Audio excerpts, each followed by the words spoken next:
And yeah, man, Lexi Hall looked like she came to show support with Caitlin Clark. Even Cleveland, I believe he's a trainer or personal development coach. Rob Dozer's there.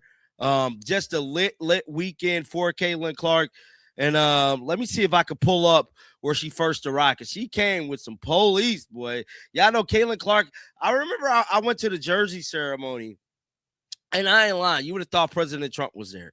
Like, Even without any basketball action happening, Caitlin Clark managed to grab everyone's attention. Again, she showed up at the Indianapolis 500 as the Grand Marshal, and the reception she got was nothing short of massive. Thousands of people packed the venue, and the moment she arrived, the whole atmosphere shifted. Clips and photos started flooding the internet almost immediately. Worth noting, her last game on the court was a strong one. She put up 22 points and 9 assists, so it was already shaping up to be a big stretch for her. Like, it was police at all the entrance. It was police everywhere, man. Here it is. Here it is. This is the one I'm looking for right here. Look at her. Hello. Look at, see, you guys got to see all the security. Y'all see all the security there? They're everywhere. Trust me. Anytime Caitlin Clark's in the building, they're there, bro. And they ain't gonna be hard to find. But I just think this is such a great moment for Caitlin. That's Police presence was visible at every entrance, and the perimeter around her was heavily covered. Anyone who has attended one of her public appearances before knows that kind of setup follows her everywhere now. It is the sort of treatment typically reserved for major political figures or global celebrities. The fact that Clark chose this particular moment to attend the Indy 500 makes sense. During the season, the focus stays entirely on basketball. How much time she actually spends in Indianapolis during the off-season is unclear, but stepping into the Grand Marshal role at one of the biggest motorsport events in the world is a statement moment either way. A huge portion of the crowd was almost certainly there because of her specifically, not just for the race. She probably waited to go so long because she was focusing on basketball. I don't know how long she actually full-time lives in Indy outside of the season, but for her to go to this and be the Grand Marshals is lit. Imagine how many fans are like just hella happy Caitlin Clark is there. Like, just think, Caitlin Clark fans went to the Indy 500 this year just to see Caitlin, bro. Like, videos captured Clark signing autographs while surrounded by an enormous crowd pressing in from all directions. A full red carpet was rolled out for the occasion, and the Coca-Cola branding was visible throughout the setup. The scale of the fan turnout made it clear this was not just a casual celebrity appearance. It drew genuine, dedicated supporters. Marcus Ericsson, the 2022 race winner, who drives the number 22 car, was also spotted nearby during some of the footage. Lexi Hull shared her own message from the red carpet, expressing excitement about race day. it's crazy work. Look at all these fans. Like, look at this, bro. Let me get this put up. You guys are not seeing this. Like, look at all these fans, dog.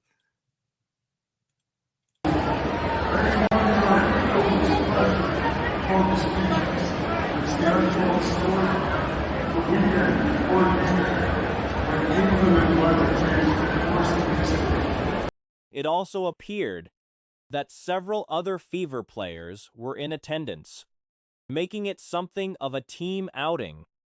A fun side moment came when players and those around them were asked about their milk preferences in what appeared to be a sponsored segment. Answers ranged from whole milk to chocolate milk to almond milk, with one person mentioning they have to go lactose-free. Clark herself said she is a chocolate milk person, also adding almond milk as another option.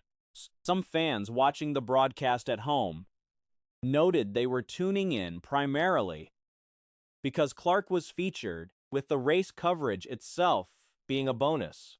Thank you so much. Brendan Fraser, everybody.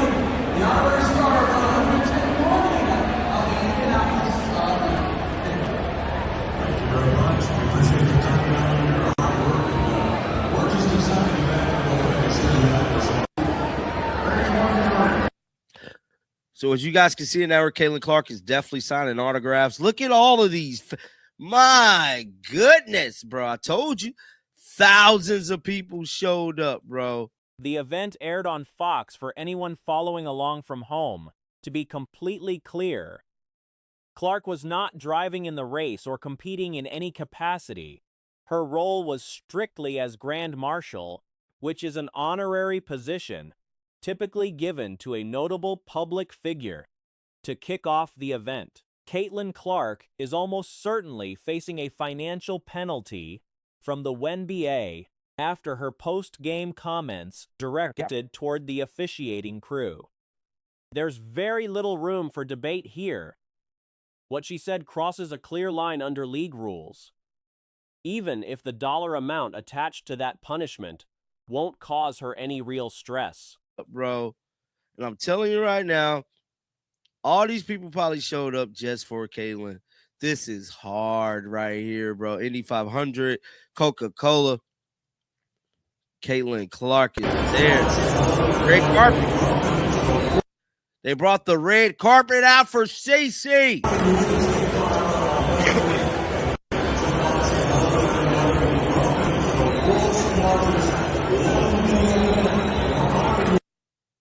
The specific comment in question was Clark openly thanking fans for booing the referees.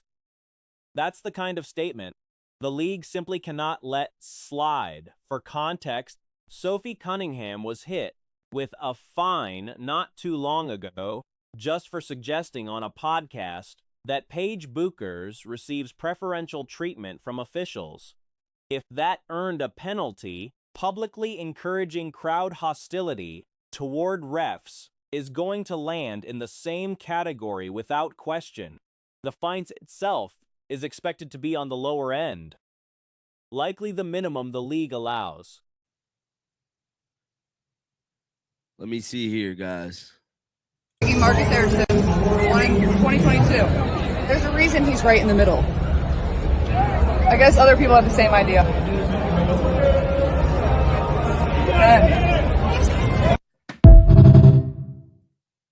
I didn't quite make out what she was saying. Marcus Erickson, wanting 2022.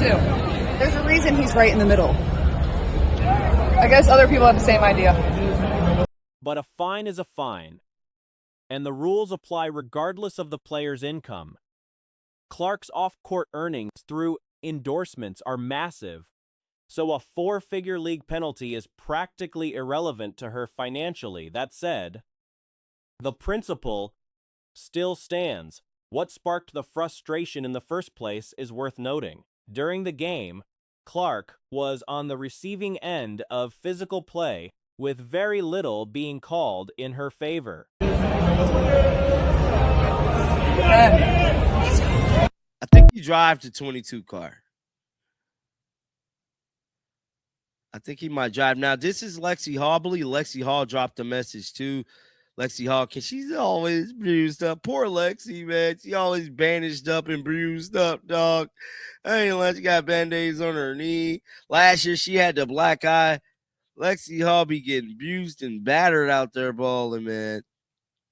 At one point, she was assessed a foul that appeared to involve minimal contact on her part, coming right after a possession where she had visibly been fouled without any call. Showing officials the marks left on her arm from a previous play is about as clear a protest as a player can make. The Golden State Valkyries are not entirely without fault in this conversation either.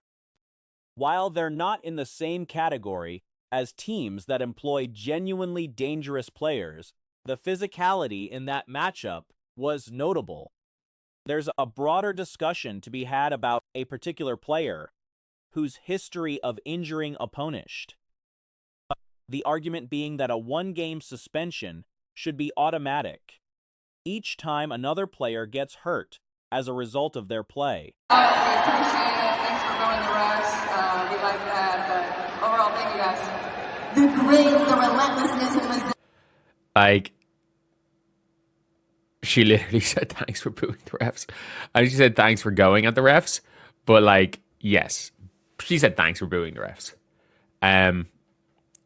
Look, I'm a massive, obviously, Caitlin Clark fan. But it's fine. This is the most cut and dry of. Looking at Clark's fine history from last season, the Indiana Fever practically treated the whole situation as a running joke. Clark would casually reference her fined social media posts during practice and press conferences, almost like a highlight reel of penalties. Last year's figures were relatively low. The floor appeared to be around $500 per offense.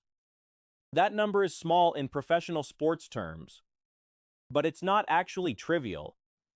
$500 is a meaningful amount of money for most people, and even WNBA-based salaries, sitting around $76,000, mean that kind of fine carries some weight for players not supplementing with endorsement deals. It's fine. This is the most cut and dry, obvious, yes, this is a fine offense I think we've seen. It is unfortunate that is the case, that obviously that she probably will be fine, but like Sophie Cunningham got fined on a podcast for saying the refs, you can't, Paige Beckers has a special whistle. She got fined for saying that.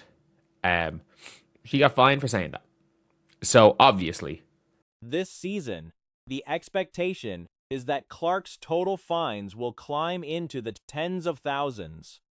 The frequency of incidents, combined with the elevated spotlight on her, means the league will likely be more attentive. None of the fines are expected to be dramatic, but they'll add up. For comparison, NBA players face fines of up to $100,000 for certain gestures or comments directed at officials. The standard across professional leagues is consistent. Protecting the officiating process from public criticism is treated as non-negotiable, regardless of whether the criticism is warranted. obviously, thanking the fans for booing the refs is going to be a fine. How much, whatever the minimum fine that you can give is, that's probably what it's going to be. Still going to be that. Someone said, I want to know how much they fine her after this game. Thanks for booing the refs. Like, that is, the refs sucked yesterday. Like, it's a mad one that Golden State were like, oh, if they actually call fouls on Caitlin Clark, she'd be fouled out. Like, I mean this when I say. The reality is that the refs in that particular game weren't called out without reason. Fans reacted the way fans do when they feel the officiating is poor, and Clark acknowledged that reaction openly. The league's position, however, doesn't hinge on whether the refs were actually bad. The rule exists to keep a lid on situations that can escalate quickly when players direct crowd energy toward officials. Whether the punishment fits, it's debatable, but whether it's coming, that part isn't really up for discussion. It is like Caitlin Clark was literally, she was making very little contact. She made very little contact. In fact, she got called for a phantom foul. Like, she did get called herself for a complete phantom foul after getting hacked the previous possession. I don't think the Valks can say anything. Like, of all teams, they are the team more than anyone that is, like, they're on borderline. I'm not gonna say they're Thunder. They're Thunder. They're not, like, they don't employ Lou Dort. Like, they don't employ, like, a man who has injured. Like, it might actually be. Is it in double digits the amount of players Ludor is injured? Like, that man should not be. Like, there's genuinely, I think every time he injures somebody, it should be a suspension. At this stage, it should be a suspension. Doesn't have to be anything, just like a 1-game suspension. Every time Ludor injures somebody, 1-game suspension. Something simple like that. Like, it is. It's one of these things where, obviously, like, the when it comes down to it, the ref sucked, and clearly, obviously, fans are getting into it. But like, you can't thank the fans for booing the refs and not expect some form of repercussion. Like, again, it is going to expect some form of repercussion. Like, again, it is going to be a €1,000 fine, but like, you still can't do it. I'm going to be real, or $1,000 fine. He still can't.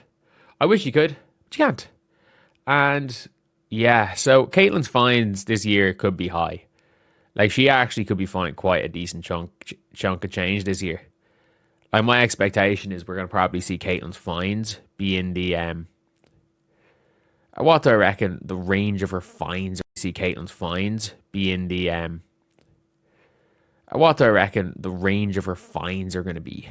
I would say she's probably going to get fined. She'll be fined in the tens of thousands this year, minimum. I think she probably wasn't, like, fined that much, less than 10K last year. Like, but like last year was hilarious.